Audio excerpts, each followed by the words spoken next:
Halo is coming to Steam, Borderlands 3 might actually finally be a thing, and Sony, are they really acquiring Take-Two? All this and more on this week's rundown. How's it going, everyone? It is Only here. Welcome back, of course, to another this week's rundown. Quite a busy news week. We're getting a lot of teases for packs, as well as just some pretty big news in general. Like Halo is coming to Steam, I guess that's going to be our first story. This one is like really exciting for me because I've obviously haven't really played the Halo games. It's definitely a series that it's kind of like one of my blind spots in gaming for sure. Yeah, obviously Halo is definitely Xbox's biggest franchise, which is kind of huge because, yeah, it's finally coming to Steam, which we already knew that, like, there was grumblings that Halo was coming to PC. There was, like, teases and stuff pretty much for, like, the past week, but yeah, earlier this week, pretty much they announced that Halo is coming to Steam and Windows 10, and with that, they're also doing Halo Reach. Halo Reach will be, like, the first game to come to Steam and PC. They're kind of, like, rolling them out game by game, as well as, like, Halo Reach will be added on to, like, people that already own the Master Chief Collection. I believe the campaign and some of the extra stuff will be, like, DLC, but the multiplayer will be, like, a free update or something. Yeah, that's coming later this year, so yeah, pretty exciting stuff there. Obviously, I can't wait to buy that. Halo's going to be great on the PC. It just makes so much sense having like a mouse and keyboard. I cannot wait for that. Sony, are they really acquiring Take-Two? This was definitely like a hot topic that I'm kind of surprised a lot of people covered, considering like the kind of, I don't know, depth to this rumor. It felt very lacking, like someone just said this and people ran with it. Like pretty much what happened is Take-Two's like stock went up by like 5%, and like industry insiders or like investor insiders pretty much said that like something went around that Sony was possibly acquiring Take-Two, and that's why the stock was going up. And yeah, like this was ran by like one website, I believe, and then it started spreading everywhere and people were excited. I think it's one of those rumors where people like, it's kind of like out of left field that people think it has to be true and they want it to be true, so everyone was spreading it around. I never really thought this was going to be true because obviously Sony, I don't know, Take-Two would not really want to be bought, just because Red Dead Redemption 2 didn't like necessarily meet expectations. That game's still selling well. They're making so much money. I don't see them getting bought by Sony. I don't know why Sony would even focus on that. Like, it doesn't seem like something that would actually happen. Just something that seems like, yeah, like it wouldn't happen. It's just so weird. It's like pretty much Sony later came out, like they said that this is not true. Take-Two didn't like really say anything on it. They don't respond to rumors. Yeah, it was definitely a big rumor. Would I actually want this to happen if it was actually true?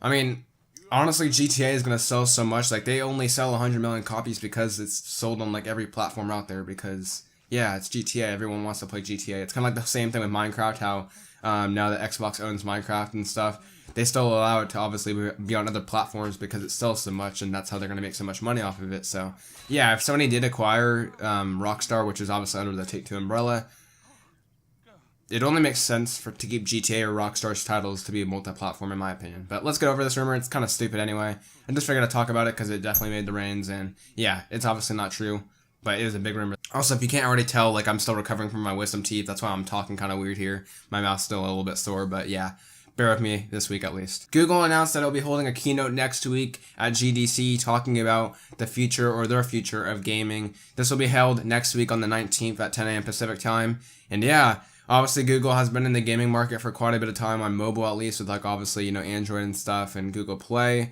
Yeah, we got that streaming initiative that they've been kind of focusing on with Assassin's Creed Origins being playable, Assassin's Creed Odyssey actually being playable on obviously a Google Chrome browser. That's kind of what they've been focusing on. We've heard quite a bit of grumblings about them working on an actual console. There's that fake controller leak kind of going around Twitter in the past week or two. Yeah, I'm looking forward to seeing what Google does. Obviously, competition is a good thing. Do I see Google really going head to toe with like Microsoft and PlayStation and Nintendo? Honestly, they have to know what they're doing. Like, gaming isn't something that you could just kind of dip your toes in and think you know what the industry wants and stuff. Like, you really got to be fully committed.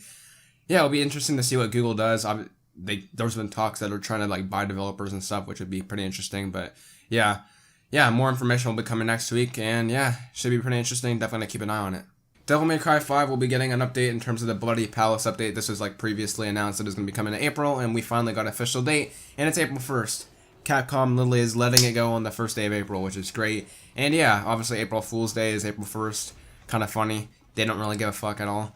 But yeah, looking forward to the update. There's been like rumors alongside this update, but I'm not really going to cover it because it kind of goes into spoilers of Devil May Cry 5. You can look it up if you want to. I'm sure you've already heard about it if you've beaten Devil May Cry 5. And yeah, more Devil May Cry is a good thing. I cannot wait for the Bloody Palace update. It's going to be more like a replayability because obviously the Bloody Palace is the mode where you fight against a wave of enemies, against the time. And yeah, it's going to be fun. Come here in April. Gearbox Game has been pretty vocal lately on Twitter, at least, teasing multiple announcements at PAX, which is coming up here in a few short weeks here. And yeah, obviously the big one that's going around is like their first tease was, yeah, that cel-shaded look with the kind of highway exit with the exit 3, obviously hinting at Borderlands 3. And yeah, even with like Randy having the eyeball like emoji, like this is definitely Borderlands 3. The cel shading, obviously it being like the most popular tweet, and like everyone's expecting Borderlands 3. Yeah, it's going to be Borderlands 3. We're finally going to see it. They said March 28th, so yeah, we're literally less than 2 weeks now. So in 2 weeks now here in PAX, it's going to be pretty exciting to finally see what Borderlands 3 looks like. Alongside this, they've been teasing other games. I'm not going to probably talk about like the other ones that they've been doing because they seem kind of smaller. Maybe they're publishing the titles, but there is one character from Borderlands 2 people are talking about, and it's very blurry.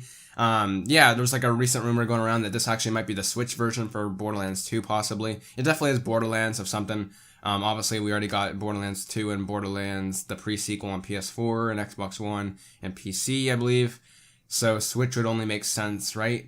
To possibly get Borderlands 2 or something. That'd be pretty cool. So yeah, it's already on the Vita too, so like the Switch only makes sense, it has more power, and yeah, I'd be interested in a Borderlands 2 port over onto the Switch if it's good. So hopefully that ends up turning out true. Should be pretty cool to see what all these announcements end up turning into reality. So yeah, only 2 weeks as I said earlier. Sega pulled sales for their recently announced Judgment game that's coming out here in the summer. Yeah, there was like an actor for Judgment in the game. It's very like Yakuza like inspired, and yeah, pretty much like one of the villains that's the voice actors for the Japanese version of the game, and also they kind of took like his look as well. Got pretty much caught with cocaine, and obviously here in America I feel like it wouldn't be taken that bad because like it's one person's actions, but in Japan they really take that stuff seriously, and it seems like almost like a shame to the company, and they don't want to be involved. They want to act like he didn't exist.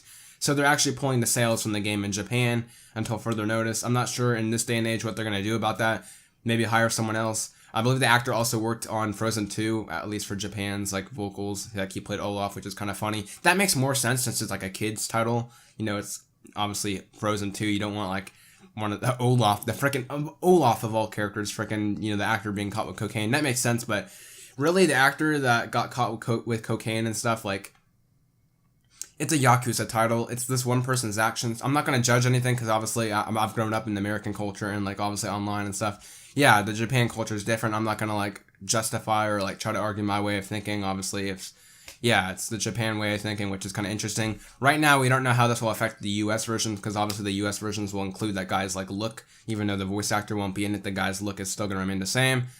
I reckon there's at least going to be a delay for this title, which is kind of disappointing. I actually want to go play through some of the Yakuza games before Judgment, because I am actually pretty interested in Judgment. It kind of reminds me of like Sleeping Dogs and Yakuza and stuff. Yeah, Yakuza 0, I believe, is like on PlayStation Plus. I downloaded it, and yeah, I want to start that eventually soon here. So yeah, hopefully everything ends up going well with Judgment. This is kind of like an interesting story that happened this week with Sega. So yeah, the more you know, and hopefully only the best for Judgment going forward, because yeah, I know a lot of people are interested in that title, and yeah, obviously, these stories kind of suck if it limits, the people that get to play these games and, like, when this stuff actually comes out. So, only the best for that title. Kind of crazy stuff going on there. No Man's Sky is getting a big update in the form of No Man's Sky Beyond coming out later this summer. Sean Murray pretty much came out today saying that, like, they're combining, like, 3 worthy, like, updates into one big update coming this summer, and they, like, kind of teased the first aspect of this update, and that's going to be online. Now, he shut down the fact that this will be an MMO, and everyone will get this, it's going to be a free update. They're not going to be, like, making it some MMO paid subscription model for No Man's Sky, and pretty much it's going to be connecting everyone around the world, or at least that's going to be the focus of this first aspect of the update. So, yeah, there's going to be 3 aspects of this update, and the first one's going to be online. So, it's going to be all about connecting people online. Of course, we've gotten many No Man's Sky updates in the past couple years, and, yeah, I myself bought the game again after I returned it, like, the first week, because the game was pretty trash, in my opinion.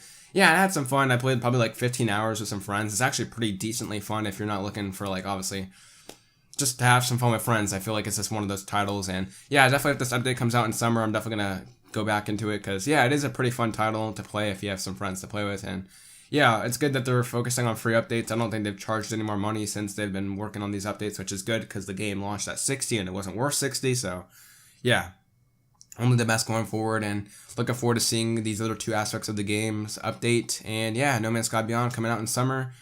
Yeah, pretty interested in it, and it'll be interesting to see what happens after this update, and just, yeah, overall what we get more from this update. So yeah, more from No Man's Sky. Right after I filmed last week's rundown, Sony Ben literally came out and said that Days Gone went gold, so of course that's bad timing on my part. But yeah, obviously the game's coming out April 26th. The game just finished. If you don't know what gold means, it means they finished the game. Like, it's finally ready for production.